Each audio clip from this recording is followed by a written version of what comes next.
नमस्कार, आईमा मीडिया में आपका स्वागत है। किसी समय भारत के खिलाफ इंडिया आउट का नारा लगाकर सत्ता में आने वाली मोहम्मद मोइज्जू मालदीव को चीन के हाथों गिरवी रखने के लिए तैयार थे, किंतु जब 2 दिवसीय यात्रा पर प्रधानमंत्री नरेंद्र मोदी लंदन से सीधे माले पहुंचे तो वहीं राष्ट्रपति मोइज्जू सारे प्रोटोकॉल तोड़कर खुद अंतर्राष्ट्रीय हवाई अड्डे पर अपने मित्र की आगवानी करने पहुंच गए। शनिवार को राष्ट्रपति मोइज्जू ने प्रधानमंत्री मोदी की तारीफ करते हुए कहा कि प्रधानमंत्री मोदी अद्भुत व्यक्ति हैं।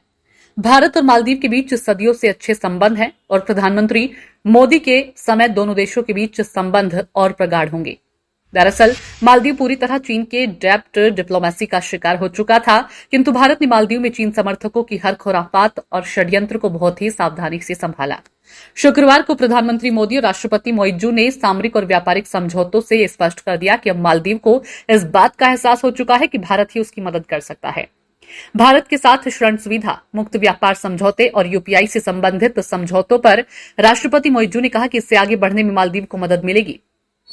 सच तो यह है कि हिंद महासागर में चीन की बढ़ती मौजूदगी और अमेरिका की दिलचस्पी के कारण भारत के लिए मालदीव बहुत ही महत्वपूर्ण देश बन गया है। राष्ट्रपति मोइज्जू ने हिंद महासागर को मालदीव और भारत के बीच दीर्घकालिक संबंधों का जीवंत प्रमाण बताते हुए कहा कि दोनों देशों ने एक मजबूत और अटूट संबंध स्थापित किया है जो कूटनीति से परे है। जब राष्ट्रपति मोइज्जू ने प्रधानमंत्री मोदी की तारीफ की और दोनों देशों के बीच संबंधों को लेकर इतना कुछ कह गए तो भला प्रधानमंत्री मोदी कहां पीछे रहने वाले हैं। उन्होंने कहा कि भारत मालदीव के साथ अपनी साझेदारी को और गहरा करने के लिए उत्सुक है।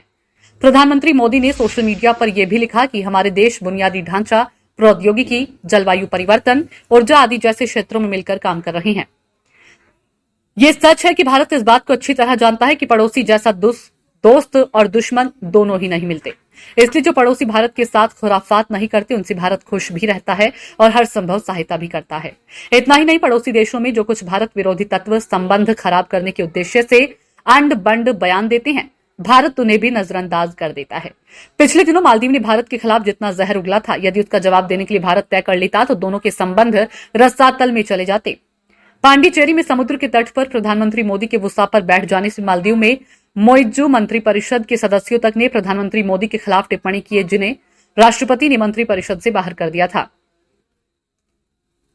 उसी वर्ष यानी 2023 से 24 के बजट में मालदीव के लिए 770.90 करोड़ रुपए का प्रावधान करके भारत ने मालदीव के लोगों का दिल जीत लिया। असल में वर्ष 2022 से 23 में भारत ने मालदीव के लिए 400 करोड़ रुपए आवंटित किया था, किंतु जब मालदीव की सरकार ने भारत को आंख तरेनी शुरू की तो माना जा रहा था कि अब सरकार मालदीव को सबक सिखाएगी। इसके विपरीत वित्त मंत्री ने बजट पेश किया तो ये राशि दोगुनी हो गई। पूरी दुनिया में भारत की उदारता की चर्चा हुई और मालदीव के लगा कि चीन ने तो इतनी महंगे ब्याज दर पर कर्ज दिया है, फिर तो उनके लिए भारत ही अच्छा मित्र है। कहने का सार तो यह है कि यदि शनिवार को राष्ट्रपति ने भारत के प्रति जो विश्वास और आभार व्यक्त किया वह सही में वास्तविक है, तो निश्चित रूप से इस मैत्री भाव की वापसी से चीन को झटका लगना स्वाभाविक है। इतना तो तय है कि मोइज्जू का हृदय परिवर्तन मजबूरी में हुआ है। आईमा मीडिया को अगर आप यूट्यूब पर देख रहे हैं तो सब्सक्राइब करें, फेसबुक या अन्य सोशल मीडिया प्लेटफॉर्म पर देख रहे हैं तो फॉलो करें। हमें कमेंट बॉक्स में अपने सुझाव अवश्य दीजिए। धन्यवाद।